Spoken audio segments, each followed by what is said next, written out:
Hello everybody, welcome to the Arkansas Weather Blog. We are your ticket to big weather events. As you know, that chance for any wintry weather is very slim Sunday morning. Not too excited about this at all. Not even excited about any really meaningful rain amounts. I mean, I hope we can get a little bit of rain. Anyway, that's the way it goes. It's only February 13th though, and I'm going to show you long range is what we're going to do. A quick one here. I'm recording this Saturday, February 13th at 2:15 in the afternoon. GFS, Global Forecasting System.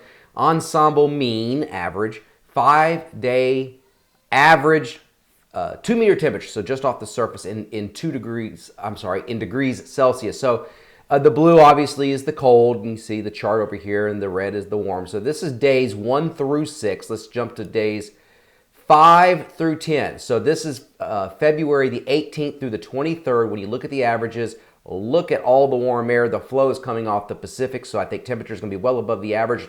The warmest of the air, you can see the downsloping off of the Rockies right there. You get the air coming off the Rockies, it downslopes and warms, and some of that could reach western, that really warm air, western Arkansas. You know, I think we can get close to 80 degrees out here in this type of situation. All right, so that's in the 5 to. So I just want to show you can really see that right along the east side of the Rocky Mountains. So then you go 7 through 12.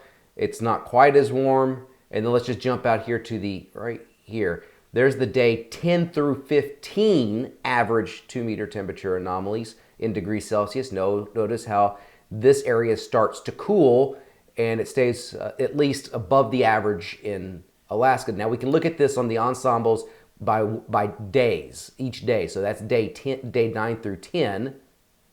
All right. Day 10 through 11, you see the colder air starting to show more up in the models. And then that's day 11 through 12. So I would say watch for the colder air to return around the 24th, 25th in that time period. I think that not super cold. Just don't get me wrong, not super cold, but colder than average temperatures to start to show up at that point in time. When we look at the 500 millibar pattern, these are the anomalies of what we call the ensemble mean 500 millibar geopotential height anomalies. So you see ridges, you see troughs, you see that it's just a great tool here to look at where the ridges and troughs are going to be located. And let's see here. This is day 10. No, let me back up. Let me just back up.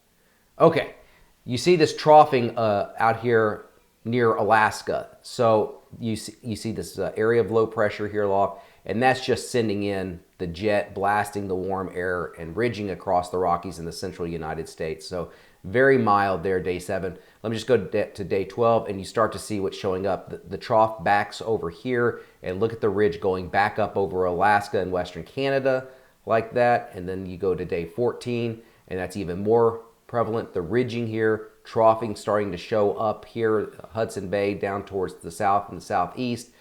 Day 16, there's still ridging going on here across western Canada. And so we're looking at a pattern that is going to go from looking like this, where this is in the wrong place if you want cold air, to that where you have the ridging across western Canada. So we're not done with winter yet. Now we just got to get the colder than average temperatures, and we've got to get the wintry, we got to get moisture, all right? And here we are going to late February and into March, and a lot of times you can get moisture this time of the year. At least you hope so, because the seasons going to start to really change. So for you snow lovers out there, you got hope down the road. Nothing specific at this point in time. For you warm weather lovers, enjoy next week after this weekend little cold snap. Thank you very much for coming to the Arkansas Weather Blog. We are your ticket to big weather events.